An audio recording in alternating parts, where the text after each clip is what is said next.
Last time में हमारा relative velocity से रिलेटेड आपने कुछ क्वेश्चन कर लिए थे, और जब कुछ क्वेश्चन कर लिए थे तो उन्हीं से रिलेटेड एक और लेता हूँ। जब मैंने कहा इस पर थोड़ा लैंग्वेज पे आप ध्यान देना, लैंग्वेज पे ध्यान दोगे तो बड़े आसानी से हो जाएगा।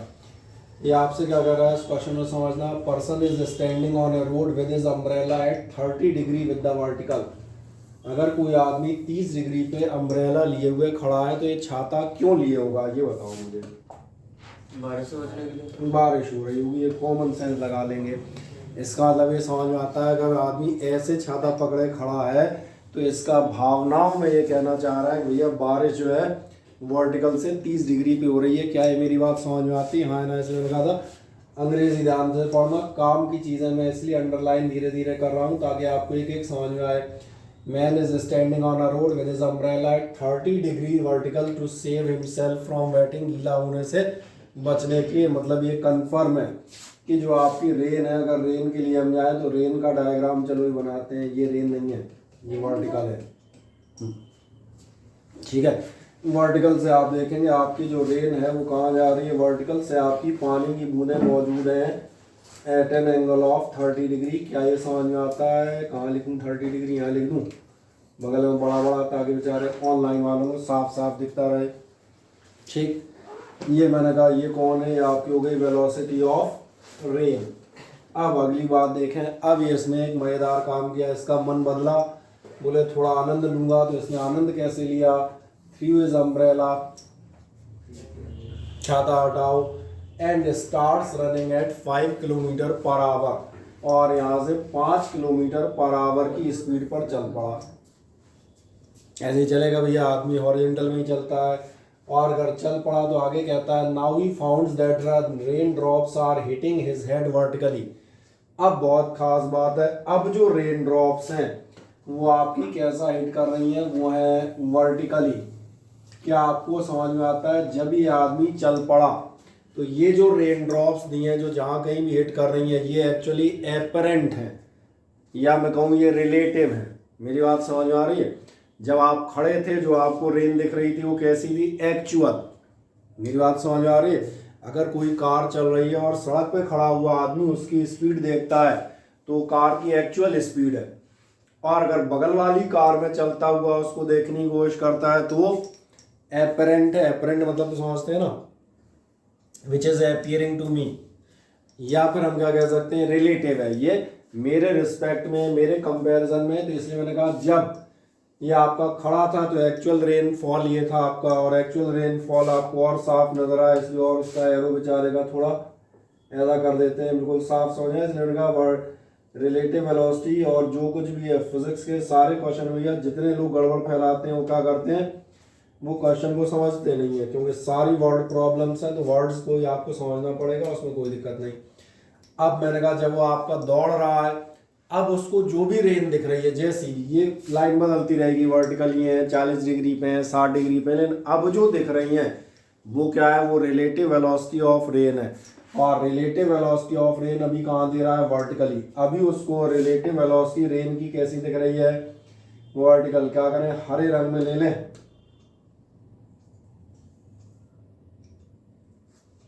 ये उसको रेन की रिलेटिव वेलोसिटी नज़र आती है कि ये उसकी कैसी है। तो मैं लिख देता हूँ ये आपकी कैसी है, मैं लिख भी देता हूँ ये है आर ही से समझ जाओगे ना, ये रिलेटिव वेलोसिटी है। अब क्या जानना चाह रहा है?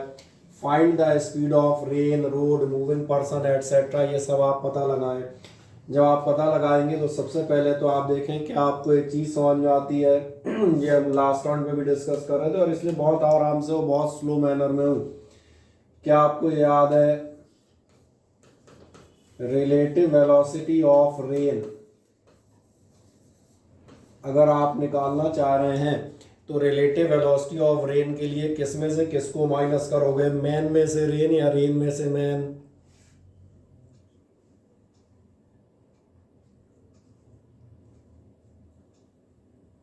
ठीक है, अगर आप तरफ से कोई जवाब नहीं आता तो बताता हूँ यही कारण बेटा है कल के टेस्ट में आप बैठे हुए थे।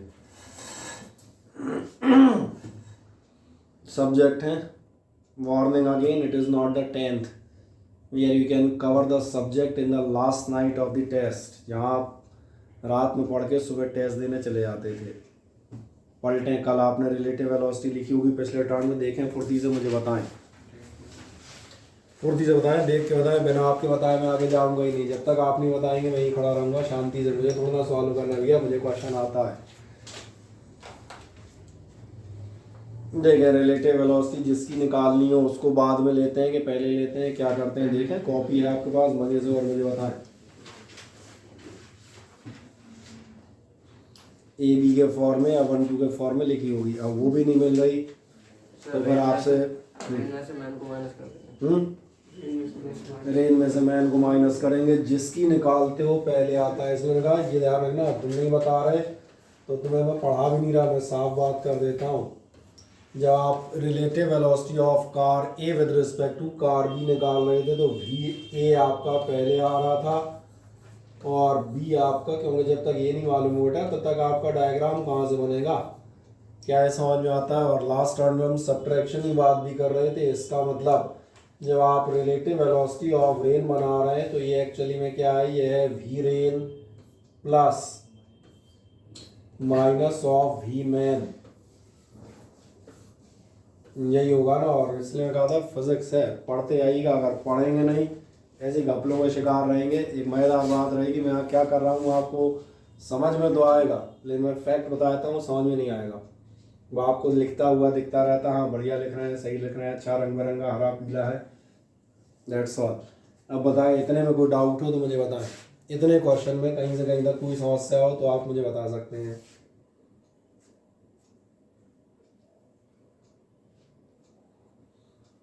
हाँ ना बताएं, क्या इतना सवाल समझ में आ गया। स्टेट आपने बोला था ये रेन 30 डिग्री से इधर जा रही है और फिर जो वो मैन है उसने 5 किलोमीटर से दौड़ना स्टार्ट किया अम्ब्रेला हटा के। तो ये जो लाइन आपने ऊपर बनाई है वो वीआरसी क्यों नहीं बना सकते थे? अब कौन सी? जो ये ऊपर 30 डिग्री से बनाई हुई है ना, उस ओरिजिन ये जो लाइन है, हाँ। आदमी क्यों कहाँ दौड़ेगा? आप जमीन पे चलते हैं तो भैया कैसे चलते हो? कौन से डायरेक्शन में चलते हो? जमीन पे चलते हो horizontal, vertical, at an angle of 30 degree to the vertical. कैसे चलते हो? हॉरिजॉन्टल चलते हो ना। इसलिए कंफर्म है कि आदमी जहाँ भी चलेगा वो आदमी कहाँ चलेगा, वो आदमी यहीं कहीं चल रहा होगा। और अभी भी मैं कहूँ कायदे से तो मैंने थोड़ी टेढ़ी बना दी थी, अगर एग्जैक्ट बनाई जाए तो बिल्कुल, मैंने कहा क्या वो दिक्कत है कि अपने पास स्केल नहीं ना, एग्जैक्टली कहा जाए तो आदमी बिल्कुल। अब थोड़ा ठीक है, पहले 2 डिग्री फिर भी ऊपर जा रही थी ना। आदमी कहाँ चलेगा, ऐसी हॉरिजॉन्टल पे चलेगा, ये कंफर्म है। या आदमी ऊपर थोड़े उड़ने लगेगा, ये कह रही बात। तो सर ये जो लाइन है इसको नीचे से नहीं ले सकते थे? कहाँ नीचे से? जो वीआर वाला एरो है वीआर वाला एरो है, नीचे कहाँ से लोगे? उसके ऐसे वहाँ से ले लो। फिर आपको लॉ ऑफ ट्राइंगल फॉर्म करना पड़ेगा। आप भूल गए, आपने लॉ ऑफ ट्राइंगल और पैरेललोग्राम दोनों बनाए। ट्राइंगल और पैरेललोग्राम लॉ में अंतर बताएं, क्योंकि मैंने बताया है इसलिए मैं पूछ रहा हूँ।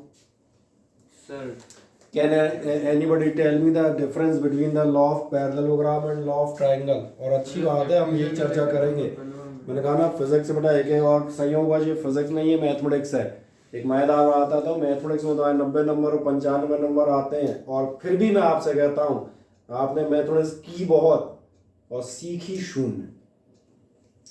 सीख नहीं पाते हम, सवाल करके हम नंबर ले आते हैं पेपर्स में केवल। तो मेरा सवाल है, क्या कोई मुझे ट्राइंगल और पैरेललोग्राम लॉ का एक्चुअल डिफरेंस बता सकता है? ये फालतू वाला मत बताना सर उसमें ट्राइंगल है उसमें पैरेललोग्राम है, ना गधापन मत दो, ये मुझे नाम से ही दिख रहा है इसमें ट्राइंगल और पैरेललोग्राम ही होगा। एक्चुअल डिफरेंस बताएं दोनों लॉज में, क्या क्या डिफरेंस है? एक्यूट एंगल बनता है तो उसमें क्या कह रहे हैं? ऑब्ट्यूज एंगल बनता है तो सर उसमें पैरेललोग्राम होता है। हाँ, और एक्यूट होता है तो ट्रायंगल होगा। एक्यूट बनेगा तो पैरेललोग्राम होगा, और ऑब्ट्यूज बनेगा तो सर ऑब्ट्यूज बनेगा तो पैरेललोग्राम होगा। ऑब्ट्यूज बनेगा तो पैरेललोग्राम होगा। नहीं, ऐसा तो मैंने कहीं नहीं पढ़ा, क्योंकि मैं 2 वेक्टर में निकाल देता हूँ। आओ देखो ध्यान से, बढ़िया डार्क कलर उठाता हूँ, लाल वाला मोटा पेन ले लेता हूँ, हर आदमी को देखे। ये 2 वेक्टर हैं, वेक्टर ए और वेक्टर बी, और इनके बीच जो एंगल बन रहा है बिल्कुल एक्यूट एंगल है। मैं लिख देता हूँ 60 डिग्री। इनका रिजल्टेंट अगर मैं निकालूंगा, I will go for the law of parallelogram. and it is not an obtuse angle, it is a 100% acute angle, that means less than 60 degree. Then what is the difference between the triangle and law of parallelogram? बताएं क्या बता रहे हैं आप? Angle law में अपनी third closing side होती है, उसको अपन रिजल्टेंट लेते हैं और वो अपोजिट डायरेक्शन में होती है। और जो पैरेललोग्राम होता है उसमें कहते हैं अपनी जो इंटरसेक्टिंग पॉइंट होता है उससे अपना वो जाता है डायगोनल की। ठीक है, तो आप वही दोनों लॉज की जो लैंग्वेज लिखी है उसका हिंदी अनुवाद कर रहे हैं, उससे अलग कुछ बताएं। लॉज की हिंदी अनुवाद नहीं पूछ रहा, इसलिए मैंने पहले ही मना किया था। ये मत बताना है इसमें ट्राइंगल होता है, इसमें पैरेललोग्राम होता है, इसमें तीसरी साइड होती है, उसमें डायगोनल होता है, मैं तो लिखा ही हुआ है, उसमें क्या खास बात है। Then what is the difference?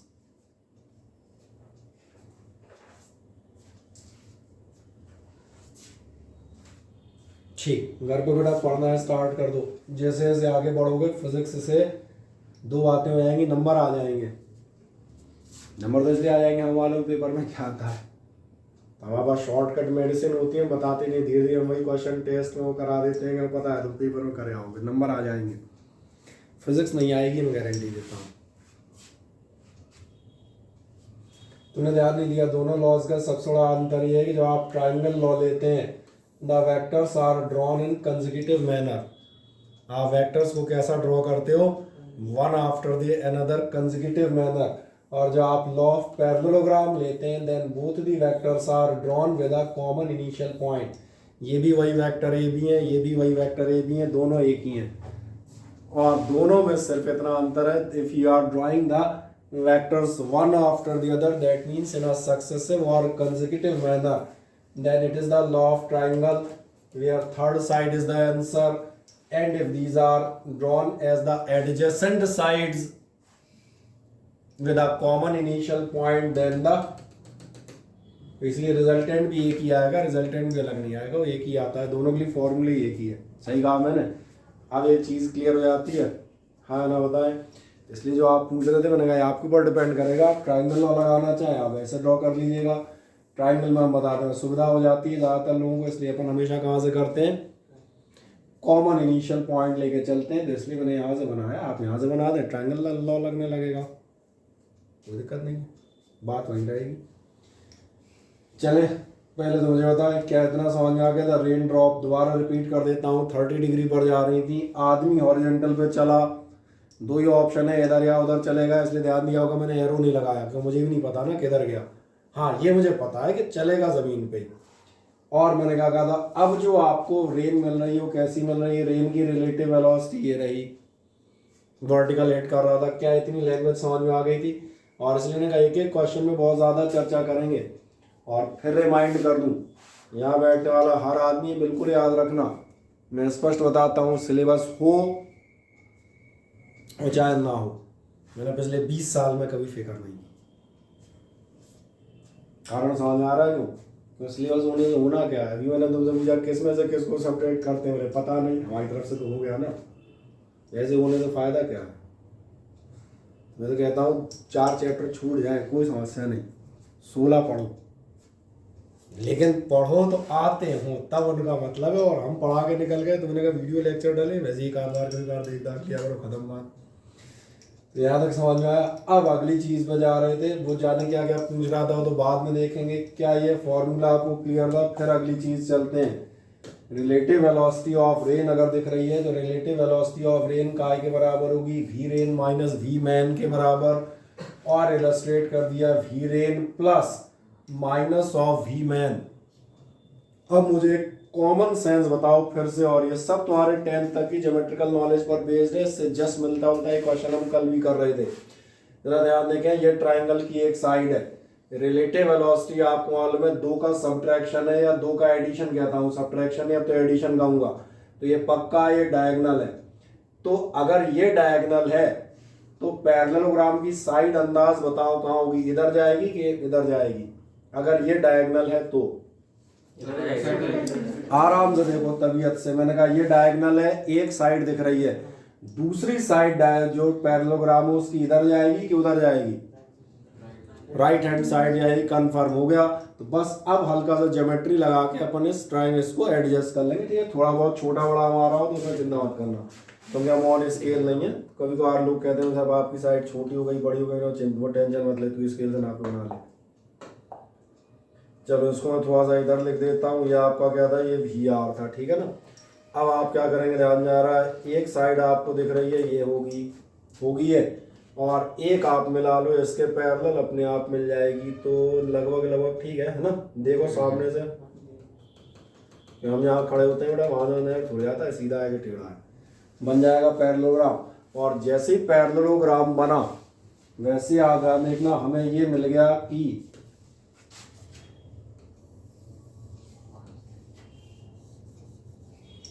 फिर देखो ध्यान से, वी आर किस किस का टोटल है, ये रिलेटिव वेलोसिटी एक है वी रेन, और दूसरा टोटल है माइनस वी मैन का। मतलब ये समझ में आ गया, ये जो चीज़ है ये क्या है, और अगर ये वी एम है तो ये भी समझ में आ गया, नहीं आया भी समझ में, अगर ये माइनस वी एम है तो ये क्या हुआ करता था।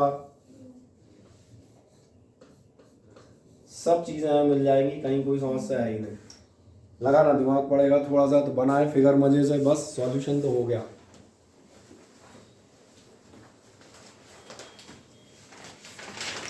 बाकी वैल्यूज देख लेते हैं क्या था। Standing 30 degree with the vertical umbrella start running at 5 kilometre per hour. तो ये आपका कितना दिया है, ये आपका दिया है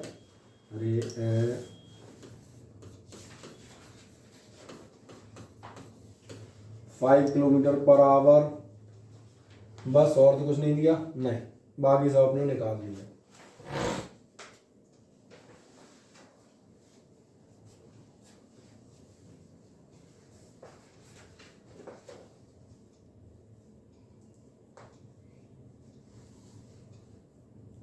अब आपको समझ में आ गया होगा फिजिक्स में क्या है।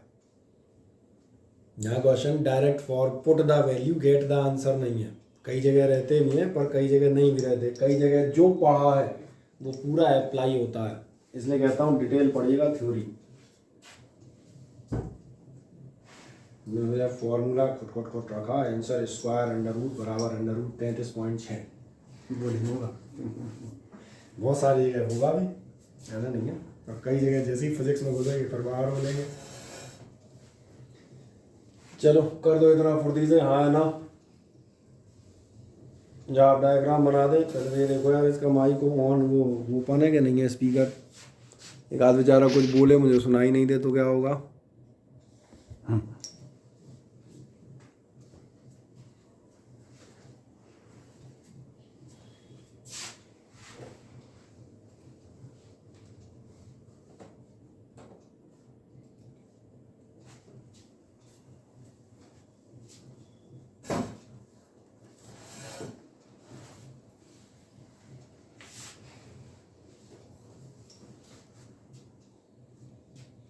बना दिया, ये लाइन क्लियर हो गई, हाँ ना बताएं। बस तो जानना क्या चाह रहा है ये भी देखो ध्यान से, इसलिए फिर एक बार रिपीट कर देते हैं और टाइम लगाएंगे आराम से, कहीं कोई दिक्कत नहीं। जानना चाह रहा है speed of rain drops with respect to road और with respect to moving person. ये क्या घपला है, मतलब रेन ड्रॉप की स्पीड रोड के रिस्पेक्ट में और आदमी के रिस्पेक्ट में दो कैसे निकलेंगी, बताओ इनमें क्या अंतर है। Rain drops with respect to road और विद रिस्पेक्ट टू पर्सन, क्या इन दोनों में कोई अंतर है। रोड से एक्चुअल निकलेगी, आप बिल्कुल सही कह रही हैं। जो रोड के रिस्पेक्ट में निकलेगी वो असली होगी, और जो आदमी के रिस्पेक्ट में होगी वो ये होगी, वो बदलती रहेगी। वो आदमी है 5 किलोमीटर पे चला, 10 पे चला, 25 पे दौड़ा, आज बस अपने पास एक ट्राइंगल पर्याप्त है। इस ट्राइंगल से सबसे पहले हम कोशिश करते हैं, आए हम क्या निकालेंगे। एक तो आपको 30 डिग्री दिख रहा है, बाकी तो मुझे कोई और डाटा दिख नहीं रहा। कुछ और दिया था 5 किलोमीटर के अलावा, नहीं दिया ना, ठीक है। और अब इधर देखें क्या आपको ऐसा नजर आ रहा है, यहाँ पर यही लिख देता हूँ, इससे आप जल्दी नजर आएंगी चीजें, है ना। क्या आपको याद है रिजल्टेंट जो एंगल बनाता है, रिजल्टेंट जो एंगल बनाता है वो क्या कहलाता है, एल्फा। Very good. तो बस इसलिए मैं लिख देता हूँ ये आपका एल्फा। और एक मजेदार बात है, एल्फा नापना नहीं पड़ेगा। ये अगर तुम बिल्कुल ही, हमने कहा मायोपिया के एक्सट्रीम केस नहीं हो तो तुम्हें बिल्कुल साफ नजर आएगा कि ये अल्फा कितना है। दिखा दें बगल में कहीं भी अल्फा बराबर 90 डिग्री, मैंने कहीं दिखा दूँ ताकि आप दिख जाए, ठीक। और जिन्हें ये दिख गया है उन्हें एक चीज़ और दिख जानी चाहिए, और जो अगली चीज़ दिख जानी चाहिए वो ये पूछूंगा, थीटा बता पाओगे कितना है? 120 डिग्री, बिल्कुल सही है आप। थीटा याद है क्या होता था? थीटा होता था ए और बी के बीच का एंगल, सो वो दिख रहा होगा 120 डिग्री आपको यहाँ नज़र आ रहा है। बस अब तो सब निकाल लोगे। अब बचा क्या? कौन सा फॉर्मूला लगाएं? सबसे पहले अपन टेन थीटा वाले लगा दें, टेन अल्फा बराबर। सबसे सुंदर फॉर्मूला मुझे वही लगता है, 1090 केस में हमेशा उसी को लगाता हूँ। तुम पूछोगे ऐसा क्यों, तो तुम्हें भी समझ में आ रहा होगा उसको क्यों लगाता हूँ। क्योंकि मुझे पता चलता है टेन अल्फा बराबर, मैंने कहा 1090 बराबर ए किसको मानोगे और बी किसको मानोगे, ध्यान जा रहा है? जिससे अल्फा है वो ए है, यानी समझ में आ रहा है? एक एक चीज़ जो पढ़ी है हर चिंदी यहाँ लगेगी। अगर आप बिना पढ़े बैठे हैं तो मान के चलें आप तो मनोरंजन में बैठे हैं, दैट्स ऑल। मैंने कहा अगर आप जाते हैं 1090 जिससे अल्फा मेजर कर रहे हो वो ए है, सब बताया है ना, तो कितना होगा आपका B sine theta. B sine theta मतलब वी आर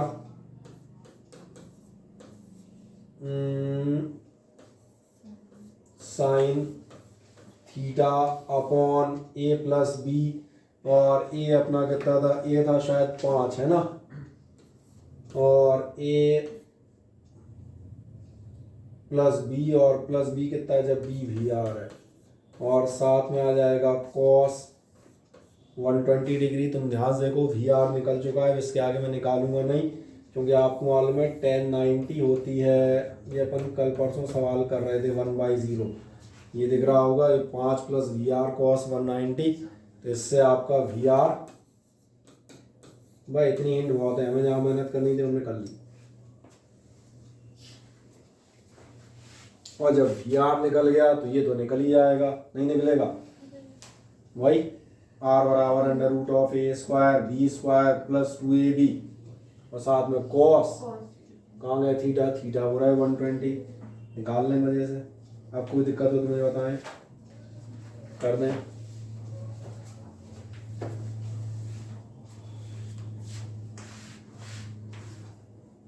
इससे निकाल लोगे 5 प्लस वी आर कॉस 120 से। मेरे ख्याल है कॉस 120 कितनी होती है? -1/2। वैसे ही देख लो 10 आ जाएगा, वैसे ही बता देता हूँ। पूरा यही आएगा ना, जे बराबर 0 तो 5 बराबर वी आर बाई 2, तो वी आर बराबर 10। बस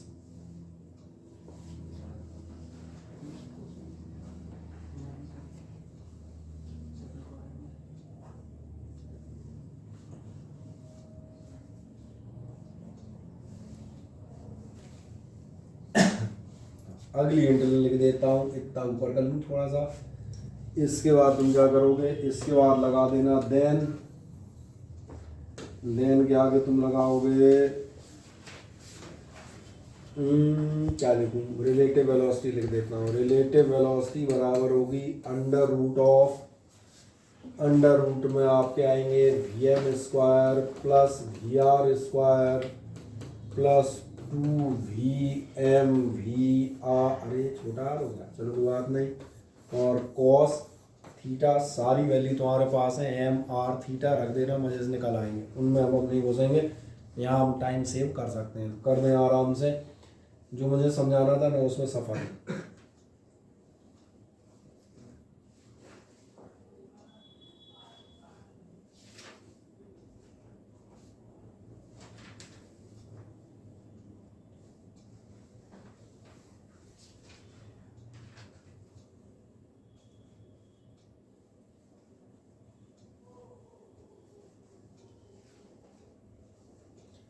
कर लेंगे फटाक से, 2 लाइनें लिख दी, हाँ ना बताएं, बस 2 लाइनें बहुत हैं, निकालते रहना मुझे, है ना।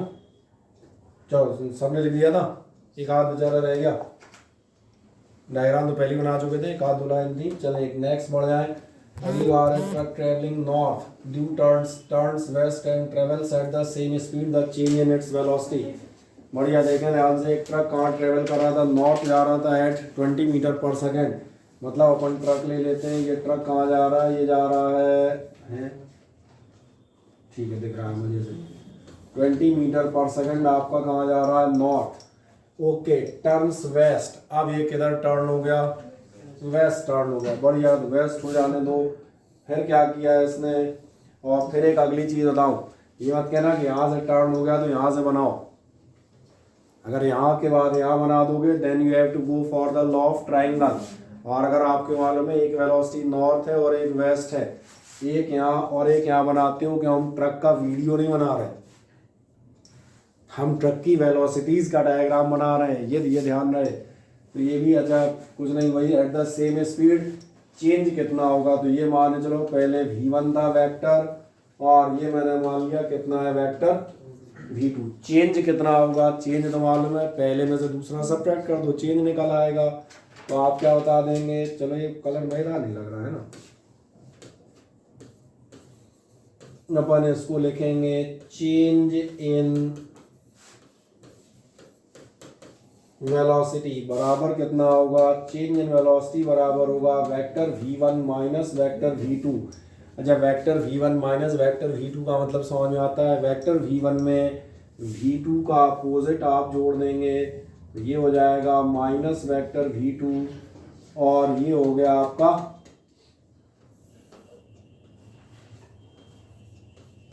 डेल्टा v2 समझते हैं ना। चेंज इन वेलोसिटी अभी नहीं समझ में आया, vector v1 minus vector v2, ये वेक्टर v1 ये वेक्टर v2, जिन्हें अभी नहीं समझ में आया वो थोड़ा और बढ़ा देता हूँ, वेक्टर v1 प्लस भैया एडिशन आपको आता है 50 क्वेश्चन कर सकते हैं, ये v1 ये माइनस v2 ये आपका रिजल्टेंट आ जाएगा। और एक मजेदार बात बताते हैं, अगर आपको इसकी सिर्फ और सिर्फ, मैंने पहली बात तो इतने सारे आंसर्स में ज़रा देखें आपका आंसर क्या होगा, जो हमने कहा ये आंसर आएगा ये आपका कहाँ से निकलेगा, ये निकलेगा अंडर रूट से, यानी मॉडुलस डेल्टा v आपका कितना आएगा, ये आपका आ जाएगा अंडर रूट ऑफ, परपेंडिकुलर हैं दोनों परपेंडिकुलर, कितने हो जाएंगे, ये भी 20 था और वो भी 20 था, 20 बाहर ले लेना तो ये हो गया 20√2 मीटर पर सेकेंड, कर दें इतना।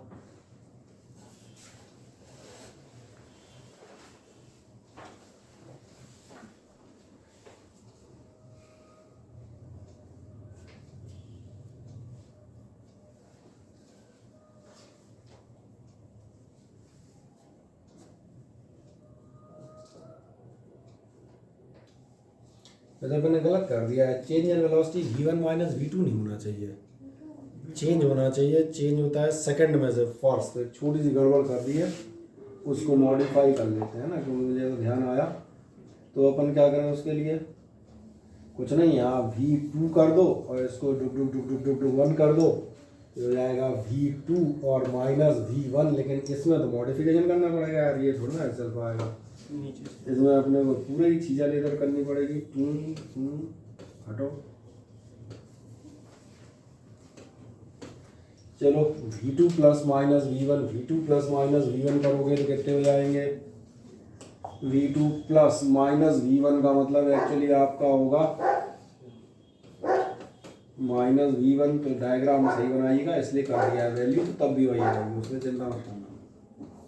और ये आपका हो जाएगा जो आप निकालना चाह रहे थे, यानी कि डेल्टा v, ठीक है ना। यहाँ लिख देते हैं डेल्टा v बराबर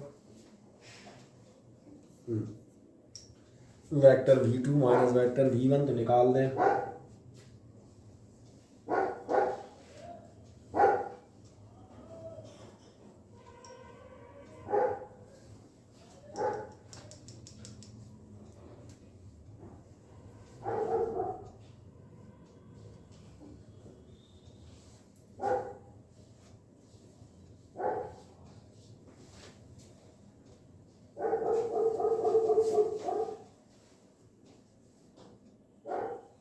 बन गया, कहीं कोई समस्या ये और दिखा दीजिएगा, तब तक जिन्हें कोई दिक्कत उनके लिए इसको थोड़ा अच्छा कर देते हैं। ये लो, जब तक तुम लिख रहे हो,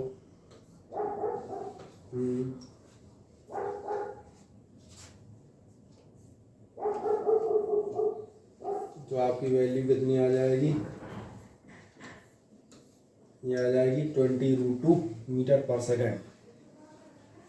अच्छा, इसमें तो ऑप्शन वाला था बढ़िया, तो ऑप्शन भी दिए गए हैं, क्या ऑप्शन दिए गए हैं, 40 20√2 के 2 हैं। अब इन 20√2 के 2 में से कौन सा होगा, नॉर्थ वेस्ट या साउथ वेस्ट, देख ले ध्यान से, ये नॉर्थ था तो ये साउथ होगा, ये वेस्ट था तो ये होगा साउथ वेस्ट।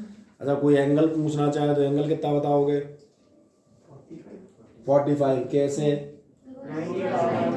क्योंकि दोनों साइड बराबर है ना, समझ आ रहा है? दोनों साइड बराबर है, ये भी 20 वो भी 20, और जिस ट्राइंगल की दोनों साइड बराबर होती हैं वो हमेशा कितना होता है? इसलिए मैंने कहा था पुरानी ज्योमेट्री याद रखिएगा, ये आपका काम है। ठीक, बाई द वे हो सकता है किसी ने पूछ ले एंगल, इसमें नहीं पूछा कोई दिक्कत नहीं, इसलिए मैंने भी बता दिया। हो गया कंप्लीट। चले जाऊँ आगे। इसके बाद है sum of two unit vectors is a unit vector then magnitude of difference. दो यूनिट वेक्टर्स का समेशन एक यूनिट वेक्टर है तो फिर उनका मैग्नीट्यूड ऑफ डिफरेंस कितना होगा? अजीब सा लगता है क्या? नहीं, कुछ नहीं लगता। एक काम कर ले ध्यान से, देखना ये कह रहा है A cap plus B cap बराबर, मैं मान के चलता हूँ कितना है? C cap. यही कह रहा है ना। The sum of unit vector तो याद है, कैप से बताए थे आप, लिखते हैं जिनका मैग्नीट्यूड 1 होता है।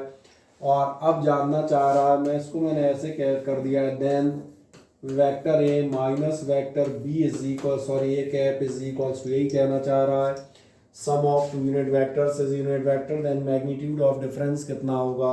बाद में देखेंगे क्या आपको vector A plus vector B का मैग्नीट्यूड ये मालूम है। इसका मतलब है, ध्यान देखना, under root of A square पूरा लिखे दे रहा हूँ, B square plus 2ab cos theta बराबर होगा 1। अब पूछोगे 1 क्यों?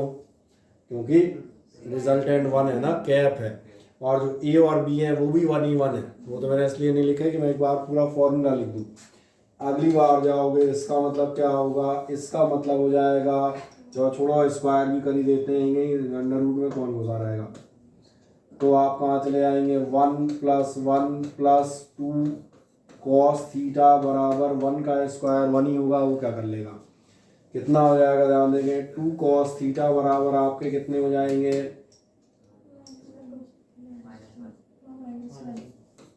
तो फिर थीटा बराबर कितनी हो जाएगी? 120 डिग्री। Good one. अभी याद क्या ना बच्चों टाइप कॉस थीटा बराबर -1/2 लिखो, ये सब नहीं होते, ये आपसे पहले कहा जा चुका है। अब आप जो है आगे की कक्षाओं में आ चुके हैं। Then vector A minus vector B का मॉड कितना होगा? तो देखें ध्यान से, जो आप इसका निकालेंगे, किसी को याद है? Vector A minus vector B का मॉड होता है, मैं लिख देता हूँ, ये होता है A square plus B square minus 2ab cos theta. इसलिए लिख दिया ताकि याद रहे, कोई दिक्कत नहीं, एक दो बार हम बता देते हैं। कितना हो जाएगा? एक अच्छी बात है, 1 का स्क्वायर 1, 1 का स्क्वायर 1, 2 इंटू 1 इंटू 1, और कॉस थीटा जो पहले निकाल रखी थी -1/2, तो ये हो गई -1/2। बस निकाल लो यार, मुझे क्या देख रहे हो? हाँ ऐसे देख रहा हूँ, आगे फाड़ के कोई चमत्कारी चीज़ निकालूंगा।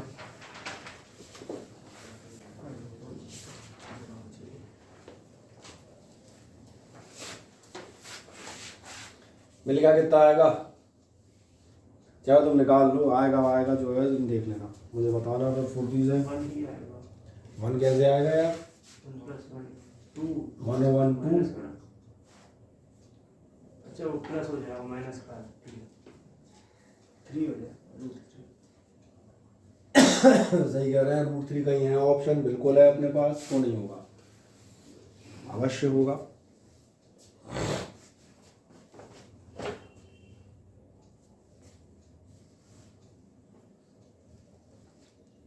ठीक है, अभी भी चांस है, अभी भी जिन्हें फिजिक्स टफ लग रही हो सब्जेक्ट या टीचर बदल सकते हैं।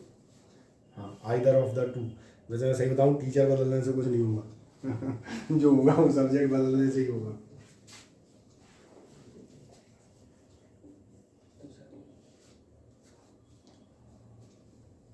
बोला आदित्य शर्मा, पॉलिटिकल साइंस देखी जाए क्या? पॉलिटिकल साइंस कैसा रहेगा? नहीं चले, हो गया कंप्लीट, निकाल लिया टोटल, फुर्ती से निकालें। एक बार गिवन पे चले आए, उससे आप थीटा कैलकुलेट कर लें, और अगली बार आप सेकंड पार्ट ले आएगा। मेरा ख्याल है 3 कह रहे थे, शायद √3 था ना, चेक कर लेना एक बार, यही है। ठीक, तो नहीं, कई बार मेरे साथ क्या होता है, मैं ध्यान नहीं देता, जैसे आपने कह दिया इतना मैंने लिख दिया खट से।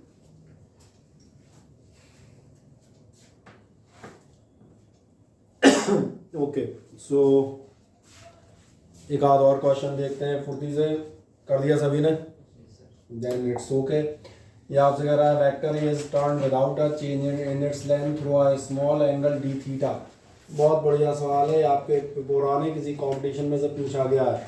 एक वेक्टर है, इसको आपने बिना लेंथ चेंज किए हल्का सा घुमाया है और जानना चाह रहा है the value of this and this are respectively. इन दोनों की वैल्यू में आपको क्या अंतर मिलेगा? तो मैं बताता हूँ, ध्यान देखना।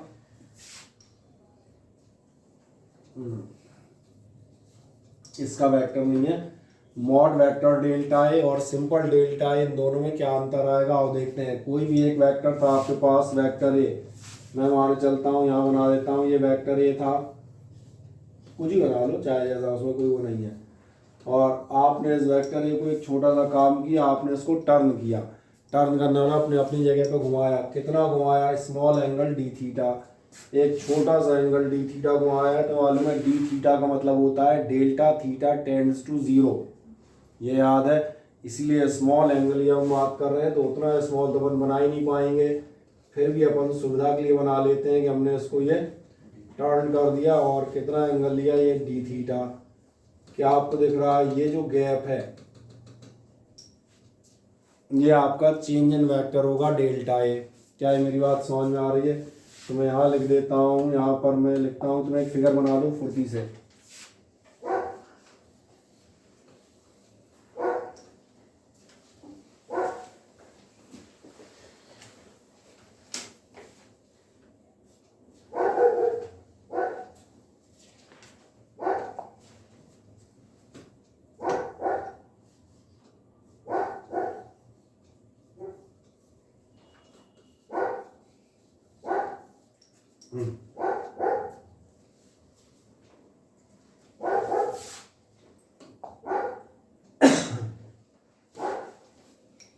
हम सबसे पहली बात करते हैं मॉड वेक्टर डेल्टा ए कितना होगा।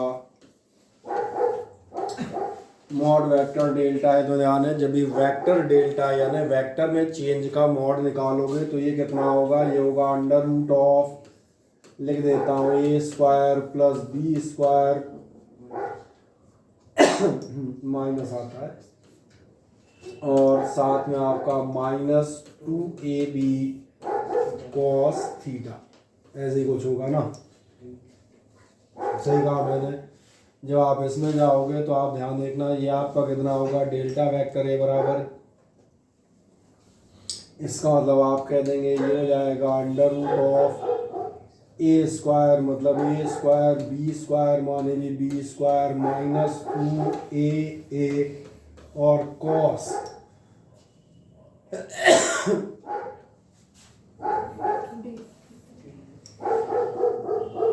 अब एक मजेदार बात देखें,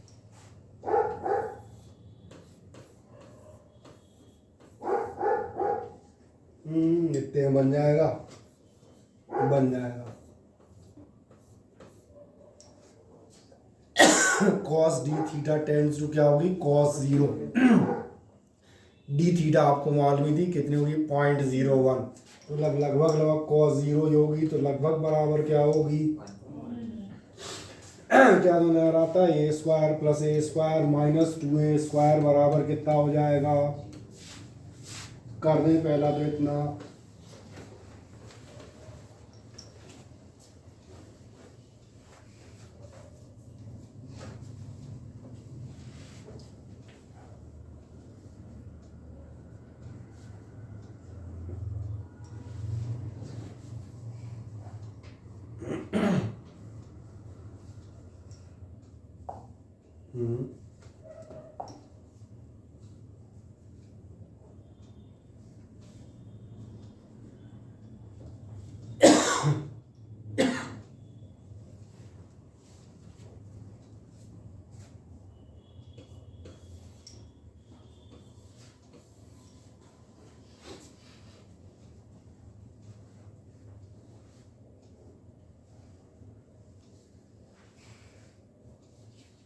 अब दूसरा जाते हैं, ये डेल्टा ये कितना होगा इसको देख लें।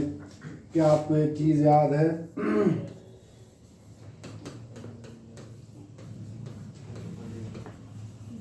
और ये आपको याद रखनी इसलिए ज़रूरी है क्योंकि आपके अगले टेस्ट में पैरेलैक्स मेथड वगैरह में यही आएगी। एंगल बराबर आर्क अपॉन रेडियस रखोगे तो देखो ध्यान से, एंगल आपका कितना है डी थीटा बराबर आर्क दिख रहा होगा, नहीं दिखा, और रेडियस कितनी होगी, रेडियस चाहे इसकी लंबाई लो चाहे इसकी लंबाई लो वो आएगी ए। वेक्टर ए की वैल्यू कितनी होगी, वेक्टर 5 की 5, वेक्टर 10 की 10, तो वेक्टर ए की ए अब भी नहीं आया समझ में? चलो नहीं आ रहा है तो हम लिख देते हैं डेल्टा ए बराबर कितना होगा। अब आपको दोनों ऑप्शन मिल गए होंगे, जो आपको चाहिए होंगे वो कोई दिक्कत नहीं, ऑप्शन छोड़ें आंसर पर जाए।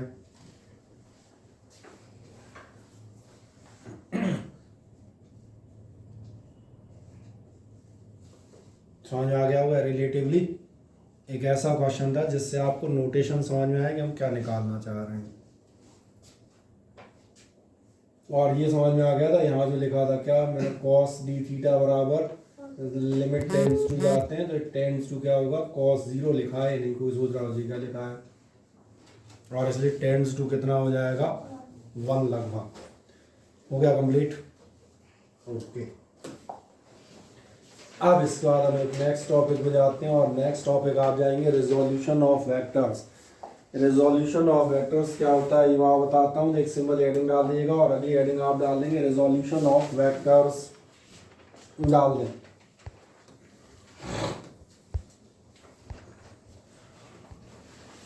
एक नेक्स्ट हेडिंग आप चले आइएगा रिजोल्यूशन ऑफ वेक्टर्स। चलो मजेदार पेन से लिखते हैं, यहाँ पर हम लिखेंगे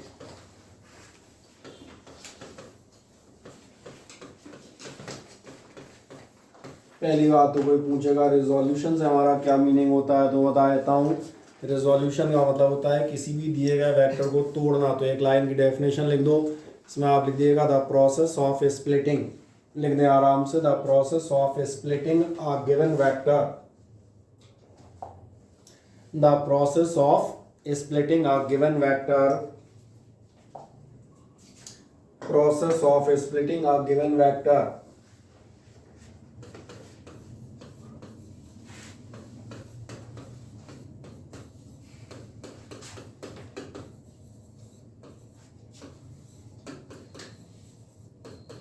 into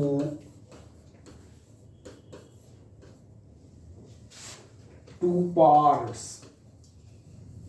और जनरली फिलहाल अभी आपके लिए 2 हैं, आगे चल के मैं 3 कर दूंगा, तो अभी मान चल रहा हूँ आप 10th से हैं, केवल x और y एक्सिस की बात कर रहा हूँ, है ना। 2 parts along क्योंकि क्या आगे जाकर कोई कहेगा सर आप तो कह रहे हो केवल 2, मैंने कहा तब 2 कहे थे अभी नहीं। along x and y axis respectively, चलो रिस्पेक्टिवली भी लिख दें क्या, हम ही अभी लिख देते हैं रिस्पेक्टिवली, हो गया।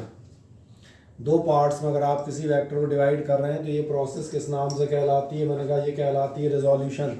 हिंदी में बात करते हैं, 2 वेक्टर्स का जोड़ना आपने सीख लिया, 2 वेक्टर्स का जोड़ना सीख लिया, हाँ ना बताएं।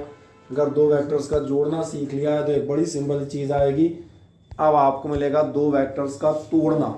और एक मजेदार बात है, जोड़ना और तोड़ना दोनों एक ही प्रोसेस है, एक ही लॉ पे जाएंगी।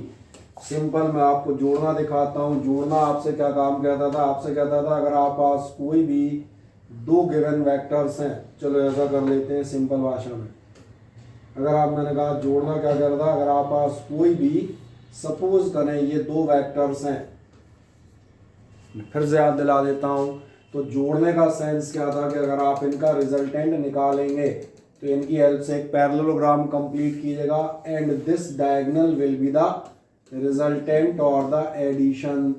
यही था आपके लिए। अब उल्टा चलते हैं, इसी फिगर को ध्यान से देखो।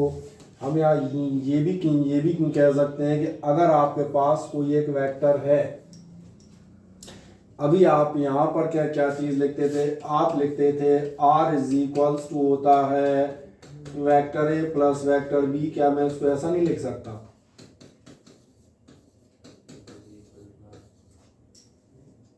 एक ही बात है ना, लेकिन कंसेप्ट चेंज हो गया। वो कह रहा है R is equals to A plus B है, ये कह रहा है A plus B is equals to R है। और क्या मीनिंग है, अगर ध्यान देखें वही गिवन वेक्टर मैंने फिर से बनाया। जब ये गिवन वेक्टर मैं बनाता हूँ तो एक छोटा सा काम करूँगा, और वो काम ये रहेगा कि इस पर मैं एक्स एक्सिस खींच दूंगा,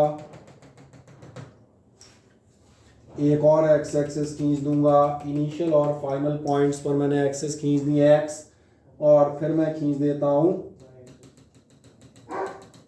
वाई। नजर आ रही बिल्कुल साफ साफ, हाँ। अब आप ध्यान से देखें, you have drawn the same figure again. Now it is the diagonal and these two are the sides of the parallelogram. That means if the resultant of these two sides is this one, तो फिर हम उल्टा कह सकते हैं कि इस resultant के दो पार्ट कौन से होंगे, वो दो पार्ट होंगे, एक ये होगा और दूसरा ये होगा। और यही तो आपने कहा था, किसी भी गिवन वेक्टर को दो पार्ट में अगर ब्रेक कर दें, R is equals to A plus B या A plus B is equals to R, तो फिर ये प्रोसेस जो आती है वो क्या कहलाती है, रिजोल्यूशन। ये समझ में आ रहा होगा, इनमें से एक टुकड़ा एक्स एक्सिस के अलॉन्ग है, इसको मैं आर एक्स बोलूँगा। एक टुकड़ा मेरा वाई एक्सिस के अलॉन्ग है, इसको मैं आर वाई बोलूँगा। And let this angle be theta, कुछ तो दिया ही होगा। और ये हमारा वही पुराना, मैंने कहा कौन सा वेक्टर कहाँ लिखे, यहाँ लिख दूँ, ये हमारा वेक्टर आर। तो एक छोटा सा काम करें, एक फिगर बना दें। कौन सा समझ में आ रहा है, इसकी बात कर रहा हूँ, यही वाला बनाइएगा। वेक्टर रिजोल्यूशन की प्रोसेस समझ में आ जाती है, हाँ है ना।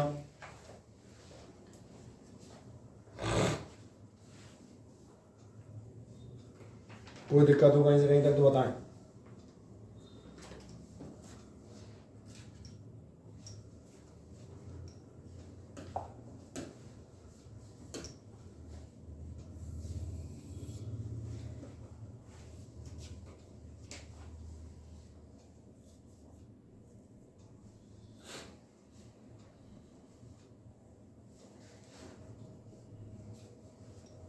इसके नीचे आप बता दीजिएगा vector R is equals to कितना होगा, vector R X plus vector, और यही दो इसके पार्ट कहलाते हैं, या another name is the component. और कंपोनेंट भी सुनोगे तो कंपोनेंट यानी पार्ट ही कहलाते हैं कभी भी, सही है ना।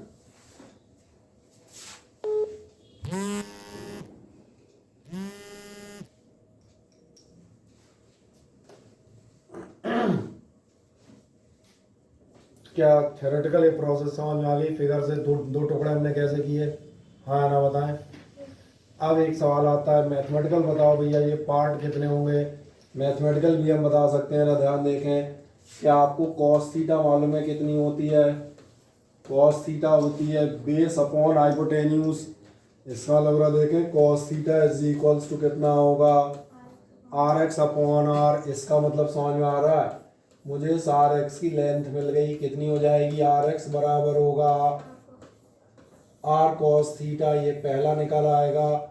और ऐसी ध्यान देखना, एंड अगर आप साइन थीटा उठा लें, साइन थीटा उठा लें, ये आपका होगा आर वाई अपॉन आर।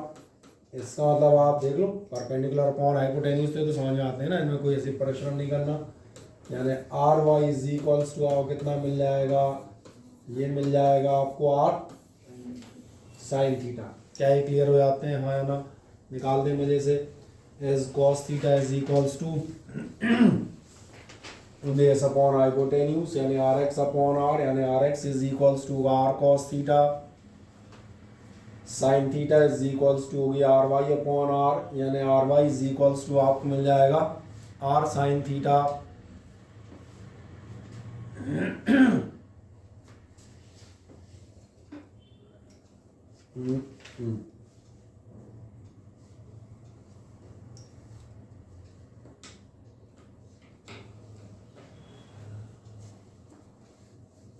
ठीक है, इसलिए एक और चीज़ दिखा देते हैं, और वो चीज़ दिखाए तो ध्यान देंगे, वैसे उसकी ज़रूरत नहीं पड़ती अलग से लिखने, लेकिन कई बार क्या हमारी हैबिट में होता है कि जब तक फॉर्मूले नहीं मिले तब तक मज़ा नहीं आता है ना। ज़रा ध्यान देखो, पाइथागोरस थ्योरम आती है, ठीक। और दूसरे नंबर पे वेक्टर अलजेब्रा की भी शुरुआत एक पढ़ी थी, vectors are in same direction, vectors are in opposite direction and vectors are perpendicular to each other. ध्यान से देखो, आपको एक चीज समझ में आएगी। अगर आप मॉड वेक्टर आर निकालेंगे, वेक्टर आर की अगर आप वैल्यू निकालना चाहेंगे तो कितना निकलेगा, ये निकलेगा अंडर रूट ऑफ, वही पाइथागोरस की बात करता हूँ, परपेंडिकुलर और बेस के स्क्वायर। इसलिए हम कह सकते हैं, इसलिए सिंपल नाम लिया है मैंने, वो नाम नहीं लिया। वैसे तो ये आपके वेक्टर्स में जो एडिशन है उसमें भी कंडीशन नंबर 3 यही थी कि अगर दो परपेंडिकुलर वेक्टर तुम तोड़ रहे हो तो डायगोनल या रिजल्टेंट ही होगा। और एक मजेदार बात, किसी ने पूछा एंगल कहाँ होगा, एंगल या डायरेक्शन, एंगल या डायरेक्शन के लिए इस केस में सबसे सस्ता काम है, परपेंडिकुलर मौजूद है, बेस मौजूद है। अगर परपेंडिकुलर और बेस दोनों मौजूद हैं, चाहे थीटा लिख दो चाहे अल्फा लिख दो, तुम्हारे ऊपर है। टेन थीटा दिख रहा है, कितना होगा, परपेंडिकुलर अपॉन बेस, यानी आप कह सकते हैं R Y upon R X. तो क्या ये दोनों बातें समझ में आ जाती हैं, हाँ है ना। कभी हमें इनकी ज़रूरत पड़ जाएगी तो इनके अकॉर्डिंग ले लेंगे। चले आए और आगे।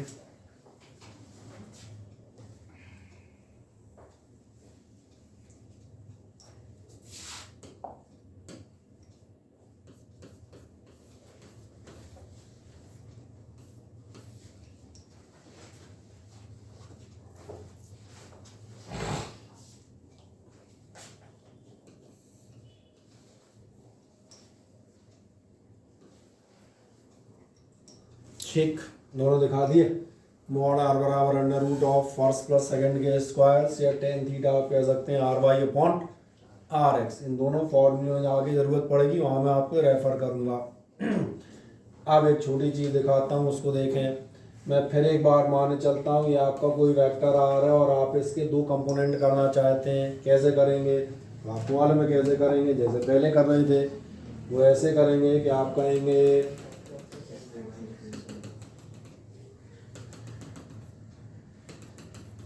यही होंगे ना,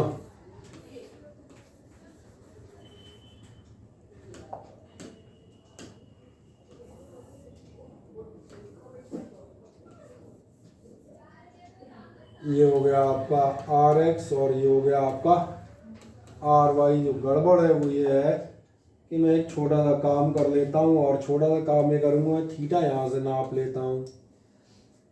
और कोई बुराई नहीं है, ऐसा थीटा नापने कहाँ बुराई है। अभी आप एक क्वेश्चन कर रहे थे अम्ब्रेला, तो अम्ब्रेला का एंगल सड़क से थोड़ी नापोगे, अम्ब्रेला का एंगल तो भैया वर्टिकल से नापोगे ना। और एक बड़ी सीधी बात है, किसी भी जगह का डिस्टेंस चाहे आप इधर से नाप लें चाहे उधर से नाप लें, सही ना। जैसे एक बहुत छोटी सी बात पूछेंगे, अनुपम त्रिपाठी जी ये शिवा बादल कहाँ बैठे हैं, आपके लेफ्ट राइट में, तुम्हारे हिसाब से शिवा में कहाँ बैठे हैं? ये क्या गड़बड़ है, एक लेफ्ट कह रहा है एक राइट कह रहा है, दोनों में तो कौन सही है? दोनों ही सही है। ये तो आपके ऊपर डिपेंड करता है ना भैया, आप किधर से देख रहे हैं। सही कहा ना मैंने। तो आप एंगल यहाँ से भी मेजर कर सकते हैं, वर्टिकल से दिया हो, लेकिन अगर वर्टिकल से लोगे तो एक गड़बड़ हो जाएगी, गड़बड़ होगी। अब जरा देखना, जब आप cos थीटा लेंगे, क्या आपने ध्यान दिया, cos theta is equals to cos theta, तो याद है थीटा जिस साइड पर बैठा होता है उसे बेस कहते हैं। ये ट्रिग्नोमेट्री तो याद है ना। यानी अब ये बेस हो गया है और ये हो जाएगा, इसका मतलब ध्यान देखना, आप कहेंगे R Y is equals to R cos theta. और अगला आप देखना, अगर आप निकालेंगे sine theta, sine theta theta के अपोजिट परपेंडिकुलर होता है, वो है आपका आर एक्स। और आप कह रहे होंगे आर एक्स अपॉन आर, इसका मतलब आपको मिलेगा R X is equals to R sine theta. क्या ये बात समझ में आती है? और इसमें कहा था भैया टीचर से जुड़े रहिएगा और घर पे पढ़ते रहिएगा, नहीं तो आप आगे जाके पगले हो जाएंगे।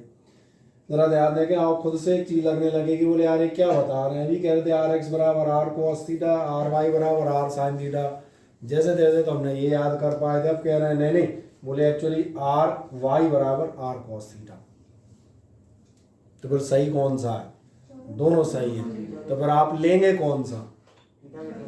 तो ये डिपेंड करेगा, इन क्वेश्चन थीटा कहाँ पर दिया है, इसलिए कहा था बहुत ध्यान रखना। यहाँ पर फिजिक्स में कई बार आप कई जगह एकदम रटा हुआ नहीं जा सकते, जिस अपन शुद्ध रटल को कहते हैं ना आर एक्स बराबर आर कॉस थीटा, वो नहीं जा सकते, आपको चेक करना पड़ सकता है।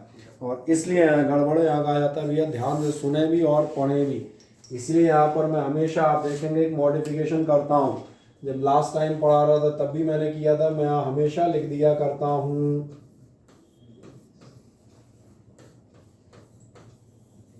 Base component. बेस कंपोनेंट मतलब समझ में आ रहा है? इस फिगर में ध्यान देखो आर वाई बेस है, और चूंकि आप क्या तुम्हें ध्यान है कॉस थीटा बेस में होती है, साइन थीटा कॉस थीटा तो अच्छे से याद है ना, कॉस थीटा बेस में होती है, base upon hypotenuse. Sign theta is in terms of the perpendicular, perpendicular upon hypotenuse. तो जो आपका बेस कंपोनेंट होगा, और बेस कंपोनेंट और हिंदी में बात कर देते हैं जिस पे थीटा बैठा होगा, वो कंपोनेंट हमेशा किस टर्म में होगा? कॉस के। आओ चेक कर लेते हैं। पिछली बार आपका R X R cos theta था, क्यों था? क्योंकि पिछली बार जो है इसका कहाँ गया, ये रहा डायग्राम, तो पिछली बार आर एक्स बेस कंपोनेंट था। और ऐसे ही ध्यान देखना ये वाला जो आपका, इसको मैं हमेशा बता देता हूँ, ये आपका कौन सा कंपोनेंट होगा? ये कंपोनेंट होगा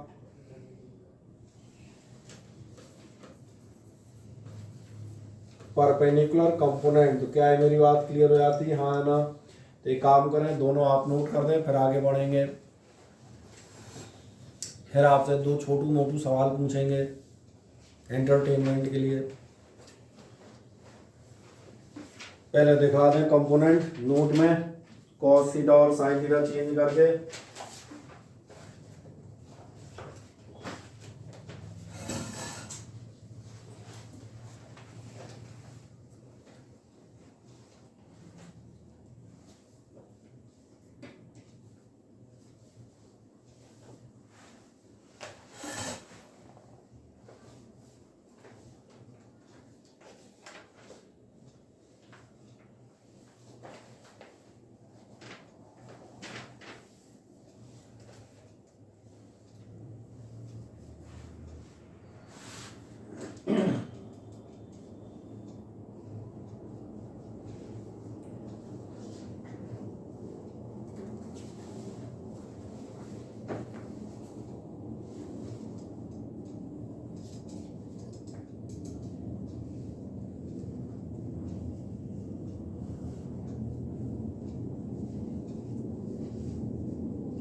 कर दिया था कंप्लीट, सही है। चल तो आप देखेंगे आपकी जो शुरुआत है, मैंने कहा वो शुरुआत आपकी रिजोल्यूशन ऑफ वेक्टर की, जो आपकी शीट रहेगी, जो आपको मैं अगले टर्न पे दूंगा, वो यही आपकी रहेगी कि कोई वेक्टर है, गिवन वेक्टर को आपने क्या किया है, आर एक्स आर वाई दिख रहा है, पैरेललोग्राम मेथड दो पार्ट में डिवाइड किया है, वही आपके आर एक्स बराबर क्या होगा, R cos theta, R Y बराबर होगा आर साइन थीटा। क्या ये समझ में आता है? अभी मैं आई कैप जे कैप फॉर्म भी डिस्कस करूंगा एक सेकंड बाद, पहले इतना देख लें हम। इसके बाद आप जाएंगे तो इसके बाद क्या है आपका मैग्नीट्यूड, आपका क्या होगा under root of R X square R Y square tan theta बराबर R Y upon R X. इस ढंग से लिखना आपको सिखाई दिया है मैंने। अगर मान चलो 5/3 आ रहा है, 6/19 आ रहा है तो ये फॉर्म लगेगा, लेकिन अगर 1/√3 या 1 आ रहे हो तो फिर 30, 45 या 60 डिग्री लगेंगे अकॉर्डिंगली, जो भी वैल्यू हो। बढ़िया। इसके बाद आप जाएंगे नेक्स्ट, तो मैंने कहा अब अपन कहाँ जाएंगे, 3 डायमेंशन की तरफ बढ़ेंगे। तो चलो 3 डायमेंशन की उसी पेज को उठा लेते हैं, अलग काम बाद में। क्या इतना समझ में आता है? हाँ या ना? अब एक खास बात और देखें, अब आप इसको देखिएगा,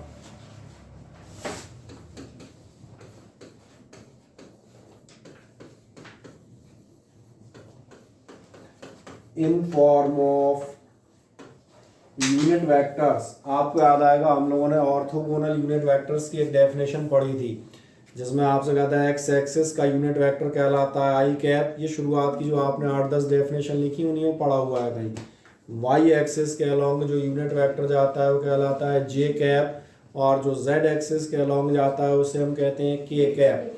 ऐसा मैंने क्यों कहा? क्योंकि ध्यान देखें मेजरमेंट आप पढ़ चुके हैं, आपको ये बताया जा चुका है कि 5 मीटर का मतलब 5 मीटर नहीं होता, 5 मीटर का असली मतलब होता है 5 टाइम्स, 5 बार 1 मीटर।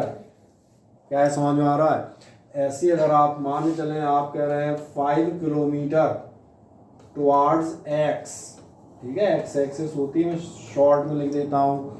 तो इसमें आप 5 किलोमीटर टुवार्ड्स एक्स नहीं चल रहे, आप क्या कर रहे हैं 5 टाइम्स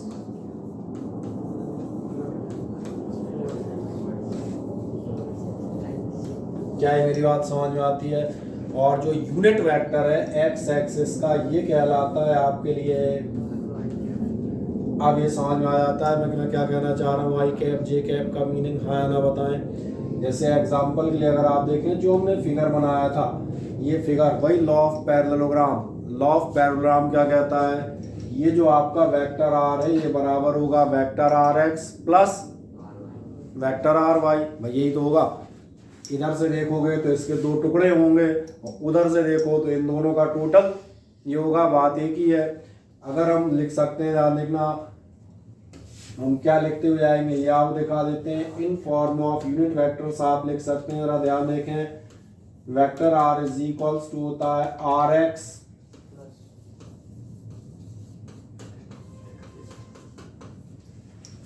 यही जैसे मैं दिखा रहा था, टुवार्ड्स नॉर्थ या जो भी हो, और प्लस होता है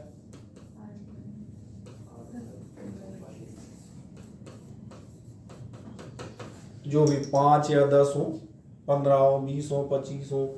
तो आप इसे कैसे लिख सकते हैं, ध्यान देखना, आप लिख देते हैं vector R is equals to होता है आर एक्स आई कैप और प्लस आर वाई। क्या ये नोटेशन समझ में आ जाता है, हाँ या ना। आई और जे का मीनिंग मालूम रहेगा, कभी कोई दिक्कत तो एक काम करें, दिखा दें in form of unit vectors, नीचे आप बता दीजिएगा in form of unit vectors. Vector R is equals to R X along X axis plus R Y along Y axis.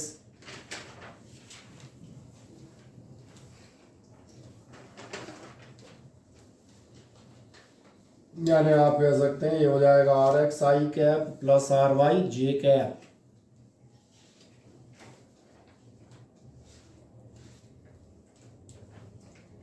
क्या है, क्लियर कट समझ में आ जाता है, हाँ ना बताएं।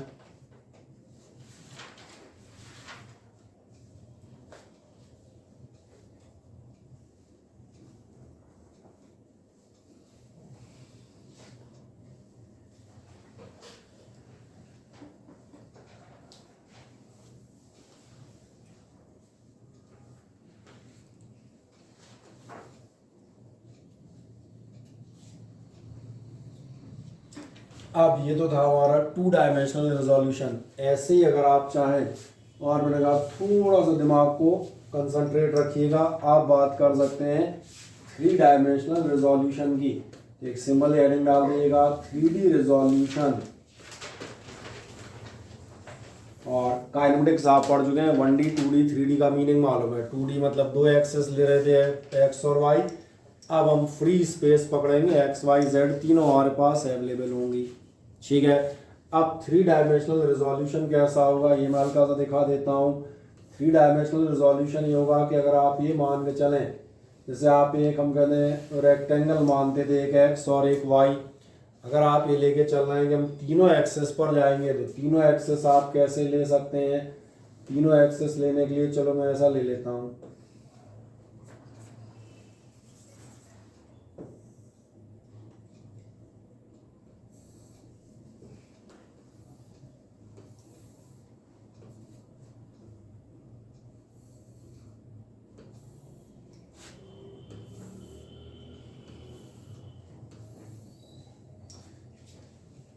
ऑल द 3 एक्सेस नज़र आ रही होंगी। इसमें से मान चले मैं एक पॉइंट को पीछे पकड़ता हूँ ऑरिजिन, और मैंने कहा ये हो गई आपकी 3 एक्सेस। देखें ध्यान से, ये आपका ऑरिजिन दिख रहा होगा,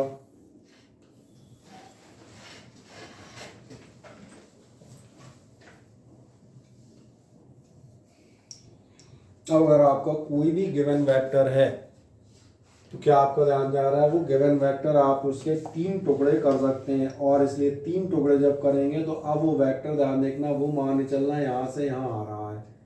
और एक मजेदार बात है, ऐसा जरा ध्यान से देखो, क्या ये समझ में आ रहा है, ये जो वेक्टर मैंने बना रखा है ये ऑन बोर्ड पीछे नहीं आ रहा है, निकल के आगे की तरफ आ रहा है, जरा ध्यान से देखो।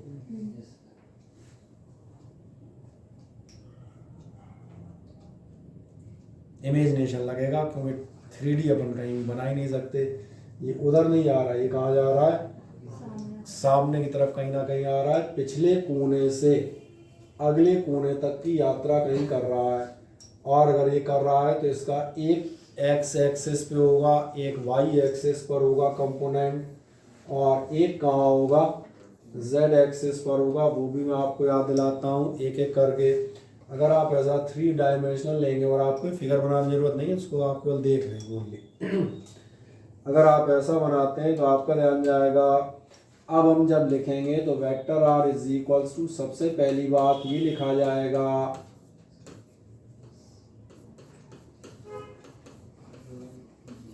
इसने कहा था पिछला पढ़ चुके हो, थोड़ा सा अपने को अंदाज लगाना, सब दिख जाएगा। नहीं आया अभी समझ में? 3 कंपोनेंट में से एक आर एक्स, एक आर वाई और एक आर जेड। क्या ये क्लियर हो जाते हैं? हाँ है ना। जब ये तीनों क्लियर हो जाते हैं तो फिर मैं अगली चीज़ चलता हूँ। क्या आपने ध्यान दिया है जो हम पिछला पढ़ रहे थे, पिछला था हमारा रेक्टेंगल आर एक्स और आर वाई, और अभी मैंने थोड़ी देर पहले ये कहा था कि आपका जो डायगोनल ऑफ रेक्टेंगल होता है, रेक्टेंगल का डायगोनल कितना होता है, under root of A square plus B square. क्या आप में से किसी को पिछले साल क्यूबॉइड का डायगोनल याद है कितना होता था?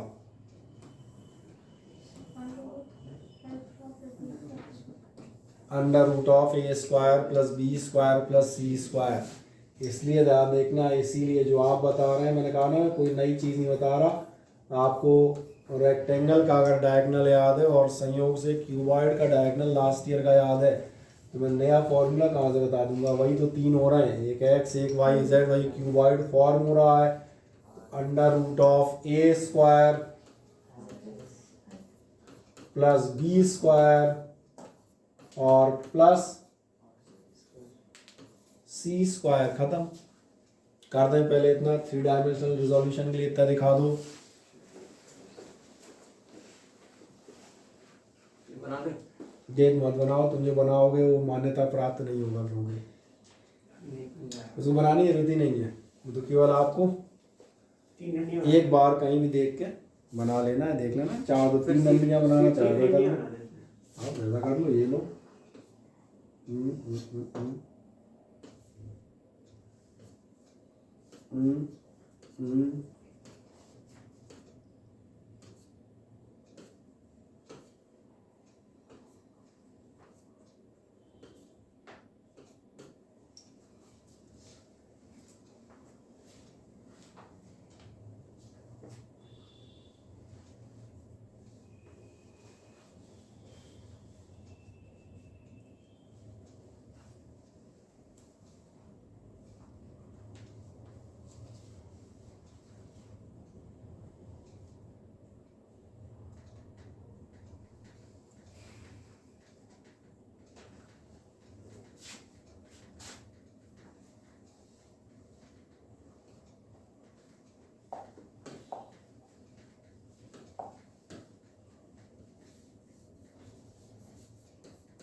अब देखने लगेगा इधर को आ रहा है, उधर नहीं जा रहा, इतनी दूर इधर से, इतनी दूर इधर से, और इतना बेचारा हवा में झूल रहा है।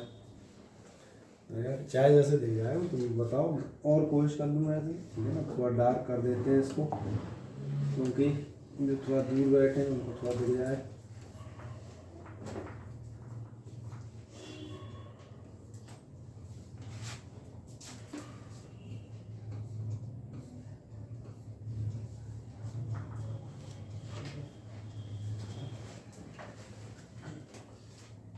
ये नोटेशन समझ में आ जाता है? ये नोटेशन आपको बता रहा है कि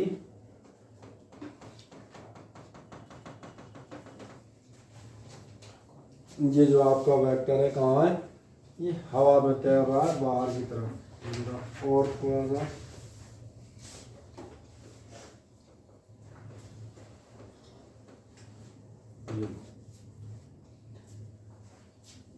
अब ये कोई लाइन में ज़्यादा कंफ्यूज नहीं है, बोले इतनी सारी क्या है, बस 3 डायमेंशनल देखें, अगर दिख जाए तो, नहीं दिखे तो मत देखें, कोई दिक्कत नहीं। जिन्हें नहीं दिखता उनके लिए मैं पहले फिगर पहले बना दिया था।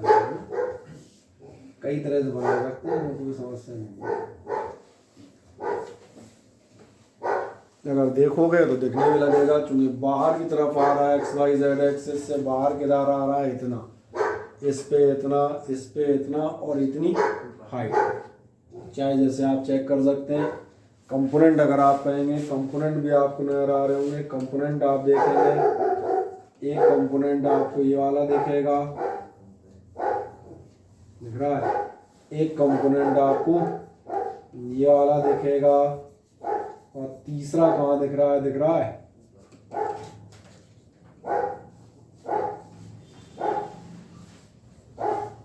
तीसरा यहाँ तक देखेगा, मिलाइएगा मत बस।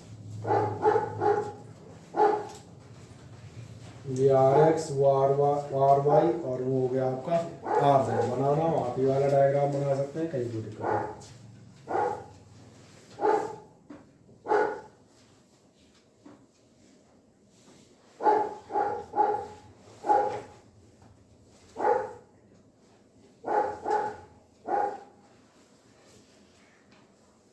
ठीक है, जो आपने क्या आपने डायग्राम बना दिया ये वाला?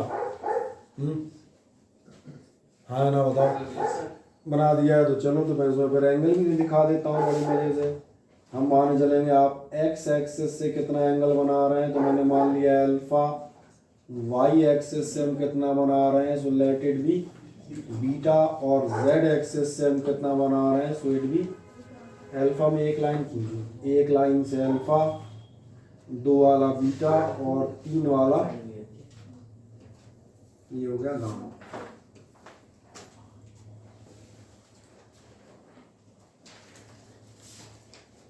अलग अलग एक्सिस से मैंने मान लिए क्या एंगल बन रहा है। एक से आपको बन रहा है एक्स से अल्फा, वाई से बीटा, और जेड से मैंने कहा क्या क्या बन रहा है, गामा। बड़े आराम से आप मान सकते हैं, कहीं कोई दिक्कत नहीं। इसमें बस ये एक ट्रबल आएगी, वो भी आप दिखाता हूँ क्या ट्रबल आएगी, वो एक साइड में दिखा देते हैं।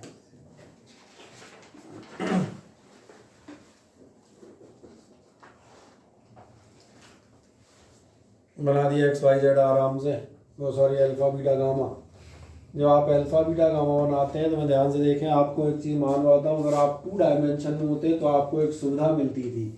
वो सुविधा ये थी कि अगर मान के चलें ये एंगल सपोज करें आपका 30 डिग्री है, तो ये वाला कितना होगा, 60। समझ आ रहा है, दोनों का 90 होता था, दोनों एक्सिस एक दूसरे पर डिपेंडेंट थी।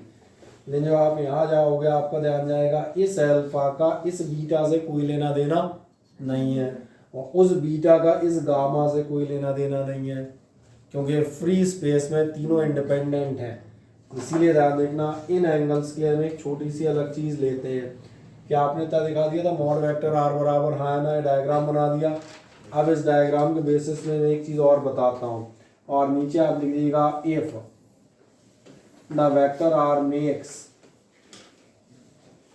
if the vector r makes angles, if the vector r makes angles alpha, beta and gamma, vector r makes angles alpha, beta and gamma with x, y and z axis respectively, alpha, beta, gamma with x, y and z axis respectively. then आप बताता हूँ, ध्यान से देखें, ये 3 चीज़ें आपके लिए खास नाम से जानी जाती हैं, और ये 3 चीज़ें आपकी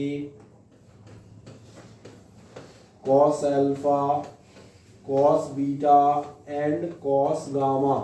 लिख दें, then cos alpha, cos beta and cos gamma are called,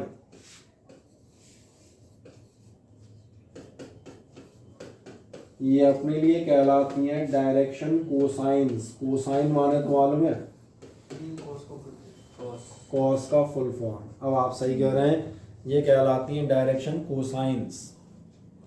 और इन तीन के सेट को कॉस अल्फा, कॉस बीटा और कॉस गामा को हम तीन छोटे नोटेशन से डिनोट करते हैं, वो भी मैं नीचे डिनोट कर दूंगा एक बार में। डायरेक्शन कोसाइंस कौन कौन सी हैं, उन तीन का जो आपका सेट है उसको देखें। पहली कहलाती है एल, दूसरी कहलाती है एम और तीसरी कहलाती है एन। जब आप एल पर जाएंगे, एल कहलाती है कॉस अल्फा, एम कहलाती है कॉस बीटा और एन तो समझ ही गए होंगे कॉस गामा। अब एक मजेदार बात देखें, क्या आपको ध्यान है कॉस थीटा कितनी होती है? Base upon hypotenuse. ये याद है कि भूल गए? आओ दोबारा ध्यान से देखना अब इस फिगर को, और इस फिगर को मैं विस्तार प्रदान कर देता हूँ। अब नहीं दिख रहा होगा तो कुछ नहीं कह सकते। जरा आप कॉस अल्फा देखने का प्रयास करें। कॉस अल्फा क्या होगा? ये होगा बेस अपॉन हाइपोटेन्यूज। आपको कॉस अल्फा दिख रहा है? आप देखिएगा इसका बेस होगा ये, यानी कि आर एक्स कह देंगे हम, जितना भी होगा भाई आर का कौन सा टुकड़ा, एक्स वाला, आर एक्स वाला, अपॉन हाइपोटेन्यूज यानी कि आर उसकी छाया। तो यहाँ पे दिख भी रही होगी, दिख रही है उसकी छाया, यही लेंथ होगी ना। इसका मतलब ध्यान से देखें, आपका जो कॉस अल्फा होगा, कॉस अल्फा को हम लिखेंगे, और कोई मान काम नहीं, पहले भी यही लिख रहे थे कॉस थीटा बराबर आर एक्स अपॉन आर। तब थीटा तुम एक्स से बना रहे थे, तो जो बेस में था वो लिया था। अभी तुम ध्यान से इधर देख रहे ना, बाद में लिखना। अगर आप कॉस बीटा पे जाएंगे तो मैंने आपसे एक चीज़ कही थी, जिस साइड से एंगल बनाओगे वो साइड बेस होगी। क्या आपको ध्यान है? बीटा किससे बनता है? वाई एक्सिस से। इसका मतलब वाई एक्सिस क्या होगी? बेस हो जाएगी। तो ये हो जाएगा, अभी मैं एक आध दिखा भी दूंगा, पहले मैथमेटिक्स का सामान्य ज्ञान इस्तेमाल करें, फिर फिगर तो हम ले ही लेंगे। गामा किससे बनता है? जेड एक्सिस से। ये लिखा था एक्स से अल्फा, वाई से बीटा और जेड से आप गामा बनाएंगे।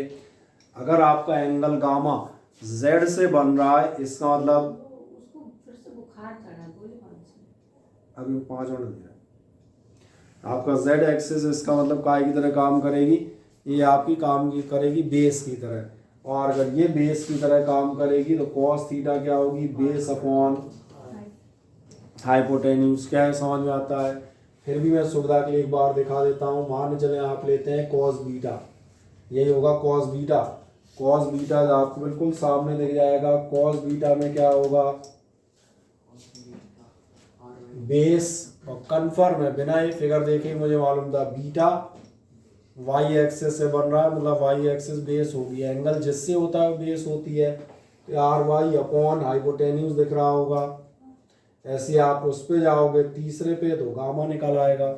अब लास्ट कहानी, ये फॉर्मूला तो आप समझ में आ जाता है, हाँ ना बताएं? चाहें तो आप इसको थोड़ा सा और मजेदार बना सकते हैं। इसको आप लिख सकते हैं आर एक्स अपॉन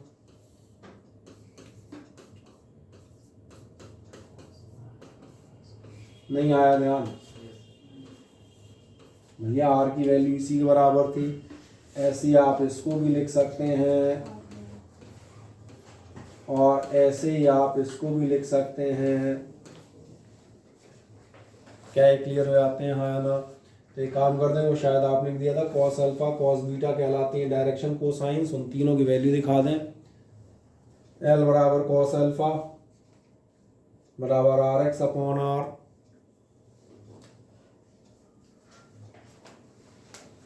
एम बराबर cos beta is equals to R Y upon R, और एन बराबर हो जाएगा आपका cos gamma is equals to R Z upon are.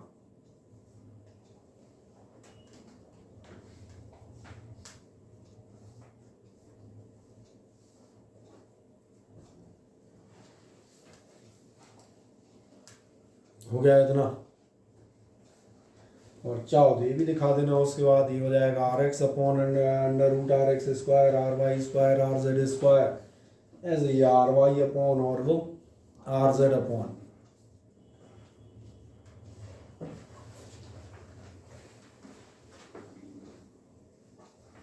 कोई प्रॉब्लम यहाँ तक?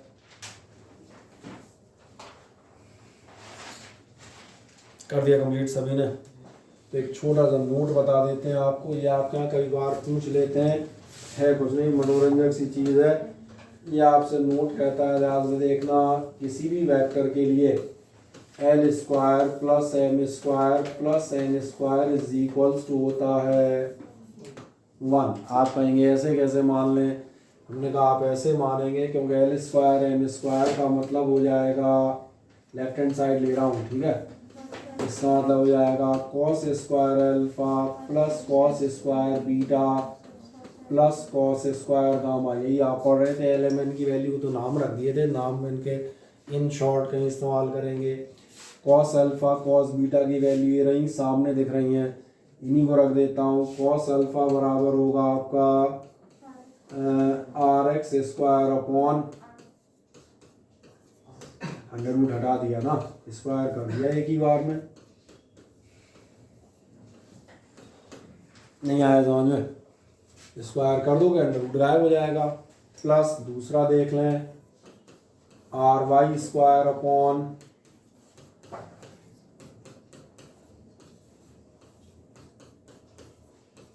चलते हैं साथ साथ ही मेरे, उसमें क्या रुकना, मुझे इतनी आसान सी चीज़ कर रहा हूँ, खुद ही दिखने लगी होगी। चाहोगे तो एक आध लाइन बढ़ाएंगे फॉर्मेलिटी में, और नहीं चाहोगे तो नहीं बढ़ाएंगे।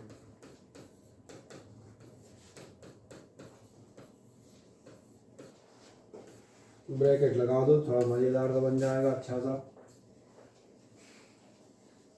सही है, वैसे ही बंद दिख रहा है मुझे, तो नहीं किसी को दिख रहा हो तो चलो उसके लिए एक लाइन और चले जाते हैं। एलसीएम ले लो, और क्या करेंगे,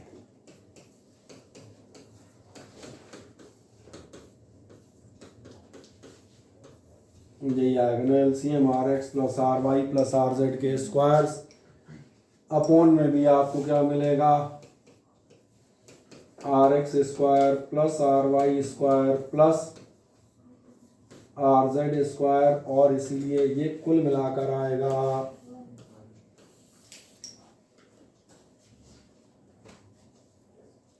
कभी कोई एक दो नंबर पूछ ले तो अपना दिखा देना, और नहीं पूछे तो याद रखना। हाँ नहीं, मुझे नहीं पूछे तो मैंने नहीं, मैं क्या करूँ, नहीं पूछा तो।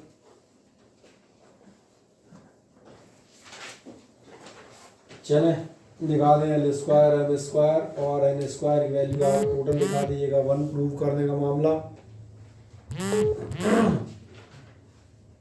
हो गया कंप्लीट। अगर बढ़िया अगर हो जाता है तो फिर अपन आगे जाते हैं। ये तो आप बता ही चुके थे टेन थीटा। नेक्स्ट मैंने कहा ये है 3D रिजोल्यूशन, ये वही है जो भी मैं आपको दिखा रहा था, ठीक ये रहा वो L M N are called, जो आपकी एल एम एन और एन है, ये आपके किस नाम से आने आती हैं, डायरेक्शन कोसाइन। इनका आप टोटल मारेंगे तो कितना आ जाएगा आपके लिए 1, बस चूंकि आप लिख रहे थे तो मैंने मजे से इनको लिखा दिया। अब काम जाओगे तुम, अब तुम्हारे पास आएगा स्केलर प्रोडक्ट, तो प्रोडक्ट तुम अभी मत करो, अगर इसमें क्वेश्चन मिल जाते हैं तो उनको कर लेते हैं अपन, अगर मिल जाएंगे तो।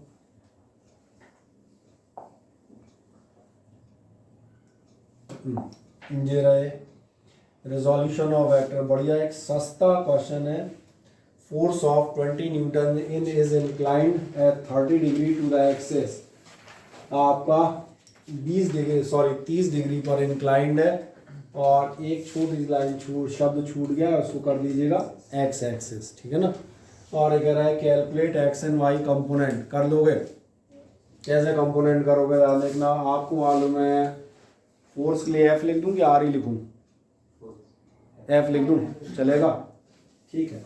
क्या आपको ध्यान जाता है दो कंपोनेंट होंगे एफ एक्स और एफ वाई? क्या आपका ध्यान जा रहा है, अगर 30 डिग्री एक्स एक्सिस से कह रहा हूँ तो जिस एक्सिस से आप एंगल बना रहे हैं वो एक्सिस कॉस थीटा में आएगी, तो इसका मतलब एफ एक्स बराबर होगा आपका वही फॉर्मूला, आर एक्स बराबर आर कॉस थीटा और आर वाई बराबर आर साइन थीटा। ध्यान देखो क्वेश्चन ही तुम्हारा खत्म होता जा रहा है एक ही लाइन में। एफ आपको दिया है, कहाँ गया, कितना दिया था, 20 न्यूटन, ये आपको दिया है 20, साथ में हो जाएंगे आपके cos 30, और अगला हो जाएगा आपका 20 इंटू कॉस साइन 30।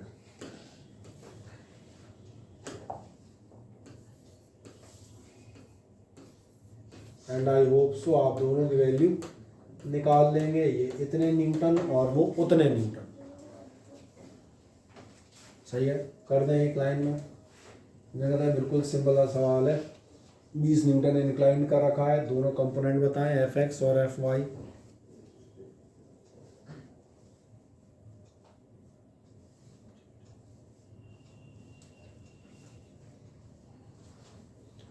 बस एक आध दो टर्न में आपका ये चैप्टर ख़त्म, जहाँ तक सारे बेसिस ख़त्म हो जाएंगे। इसके बाद हम आ जाएंगे टॉपिक में भी मोशन आएगा और अपन भी स्पीड एक्सेलरेट करेंगे, है ना। बाकी सब्जेक्ट्स में तुम्हारे कितने कितने चैप्टर हो गए? चौथा, हम भी चौथा ही था, हम कौन सा पीछे हैं? और मैथ सारे सर ने दोबारा नहीं पढ़ाया होगा। हाँ, अगर हम हिसाब से अपने गिने तो 9वें के आसपास होते, 8वें 9वें का, इसलिए अब भी हम सही चल रहे है ना। I am always right. चाहे निकाल दिए दोनों, एक आ गया होगा मैंने कहा, एक ये 10 आ गया होगा, ये 10√3 आया होगा, तो निकाल लोगे यार, कि वो भी हमें बताना पड़ेगा नहीं ना। चल एक नेक्स्ट है, आपसे कहता है velocity of 10 metre per second has Y component this much. आपकी 10 मीटर पर सेकंड की वेलोसिटी है, उसका वाई कंपोनेंट इतना है, तो फिर एक्स कंपोनेंट बताएं। जरा याद देखें, इस क्वेश्चन को ट्रांसलेट कर देता हूँ। आपको वेलोसिटी दी है 10 मीटर पर सेकंड और वाई कंपोनेंट आपसे कह रहा है कितना हमें चाहिए।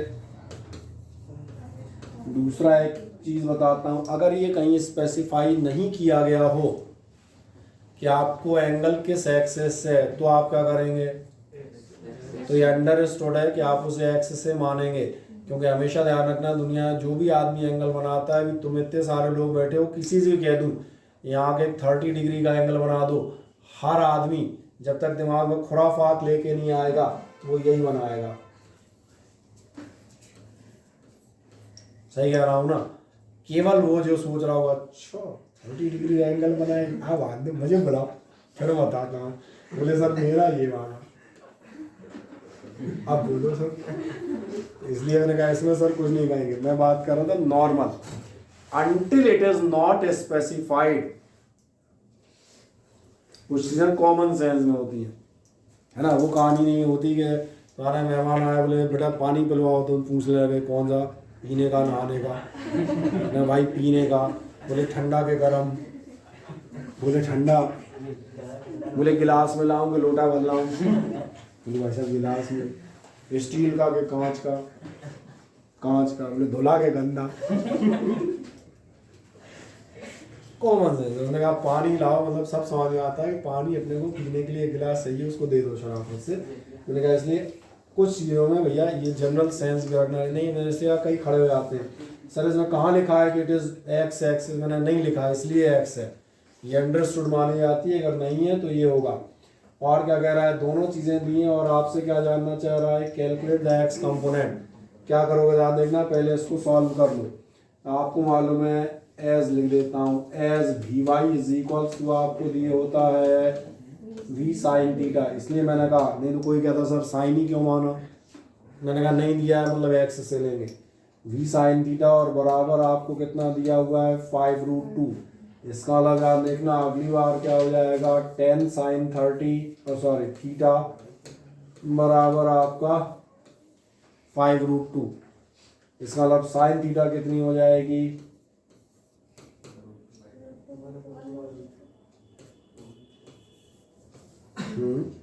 नहीं आए थे एक बार डिवाइड कर लेना, उसमें क्या दिक्कत है, कोई ऐसा काम थोड़ी ना कर रहा हूँ √2 से 2 कैंसिल करने वाला।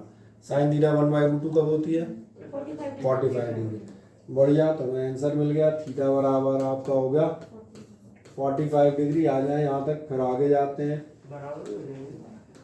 हाँ सही कह रहे हैं, बराबर ही हो जाएंगे।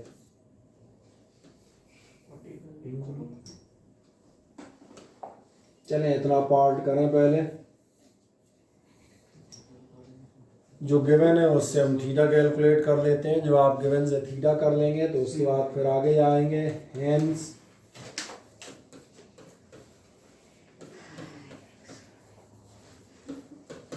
एक्स कंपोनेंट वी एक्स बराबर कितना होगा, वी कॉस थीटा, वी आपकी दी थी 10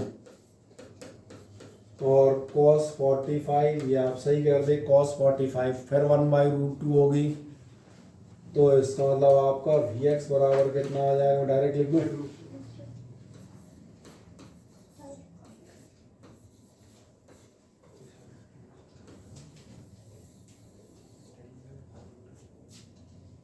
सही है।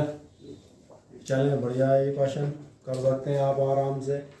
और एक आध छोटू मोटू देख लेते हैं। चलें आर्यांश हो गया, कोई समस्या हो तो मुझे बताएं। बोलो हर्षवर्धन सिंह, कोई डाउट हो बताएं। क्या आना, कुछ तो मुंडी हिला, वो तो पुतले जैसा बैठ गया है क्या, आ गया ना हाँ? चलें, ये कह रहा है an aeroplane takes off at an angle of 30 degree. कोई एरोप्लेन आपका 30 डिग्री पे टेक ऑफ कर रहा है, इसका ना ध्यान जा रहा है, मुझे सबसे पहले मिल जाता है थीटा इज इक्वल्स टू कितना है, मुझे इतना साल पढ़ते पढ़ते मिलता है, हर बार एक होगा टू द ऑरिजेंटल। अच्छी बात है, किससे, एक्स एक्सिस या ऑरिजेंटल से जा रहा है। फिर कहता है the component of velocity along horizontal is 200, यानी आपको मान लेते हैं वी एक्स, ठीक है, ऑरिजेंटल को मैंने मान लिया कितना है 200 किलोमीटर पर आवर। फिर आपसे क्या कर रहा है, what is its actual velocity and vertical component, यानी क्वेश्चन जानना चाहता है आप इसकी एक्चुअल वेलोसिटी पता लगाएं और दूसरे नंबर पे आप इसका वी वाई भी पता लगाएं। कोई दिक्कत नहीं, आप ध्यान देखो, जस्ट पिछला सवाल है, जस्ट पिछला, तब भी आपने यही किया था। आप कहाँ से आएंगे, आप बताएंगे वी एक्स बराबर होगा, और ये आपको दिया हुआ है 200, इसका मतलब आप कह सकते हैं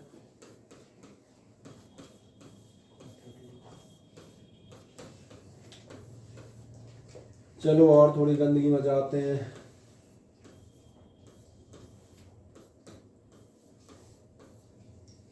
अब तो ठीक है, कितना हो जाएगा 400/√3, ठीक है। तो इसलिए हम चलो यहाँ तक आ जाओ, अगले स्टेप में निकाल देंगे, निकल ही गया वैसे तो।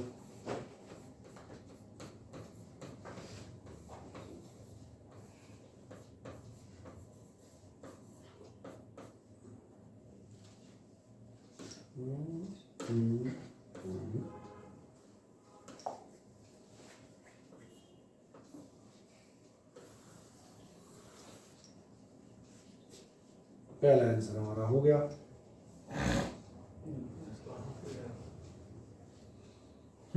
दूसरा वी वाई पूछा है, वी वाई आप निकाल सकते हैं मजे से।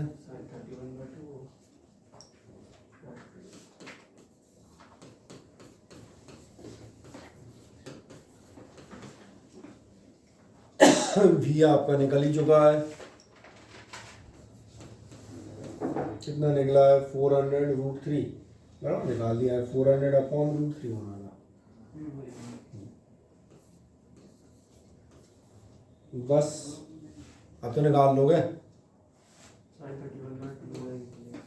चलो एक आध छोटी मोटी लाइन और लिख देता हूँ, कितनी लिख दूंगा, या आपके लिए लिख दूंगा वी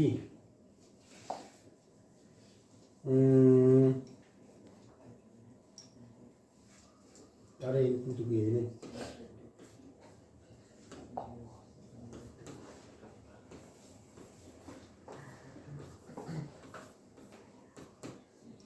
वन बाई टू यानी कितना निकल आएगा,